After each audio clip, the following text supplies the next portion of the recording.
Notre Seigneur a été cloué au poteau de la croix. Lorsque les Romains l'ont sacrifié, lorsqu'il a été sacrifié pour nous, la Bible déclare dans le livre de Matthieu 10 que le Seigneur nous a légué un pouvoir. Et malheureusement, nous n'arrivons pas à manifester notre pouvoir. Je vais sortir cette vidéo pour montrer en quelques points comment est-ce qu'il faut manifester ce pouvoir et quels sont les bénéfices de ce pouvoir-là. Amen. Matthieu 10 à partir du verset 21. Jésus ayant appelé les 12 disciples, il leur donna le pouvoir de chasser les esprits impurs et de guérir toute maladie et toute infirmité. Alléluia. C'est le pouvoir que le Seigneur nous a donné. Mais malgré cela, aujourd'hui, plusieurs n'arrivent pas à le manifester. Pourquoi? Parce que nous ne sommes pas des disciples. Qui est un disciple? Un disciple, c'est quelqu'un qui a accepté le Seigneur Jésus comme Seigneur et Sauveur personnel. Quelqu'un qui s'est baptisé. Quelqu'un qui a décidé d'appartenir à une église locale.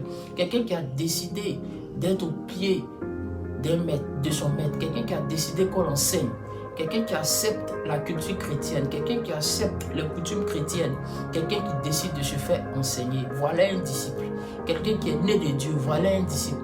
Sache que si tu es disciple, si tu acceptes de faire tout ce que j'ai dit, automatiquement il y a un pouvoir qui est relâché en même temps dans ta vie.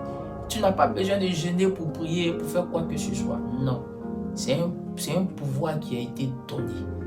Ça a été donné, c'est par don ça a été fait. Tu n'as pas besoin d'aller payer le prix sur une montagne, tu n'as pas besoin de faire des jours de jeûne, des jours de prière, non. Il dit, ayant appelé ses 12 disciples, il leur donna. Il faut que tu sois disciple. Et tout simplement, un disciple, c'est un apprenant, c'est un élève. C'est quelqu'un qui a cru en Jésus, qui s'est fait baptiser et qui décide d'être enseigné par le Christ. Lui là, la Bible déclare qu'il a le pouvoir. Waouh!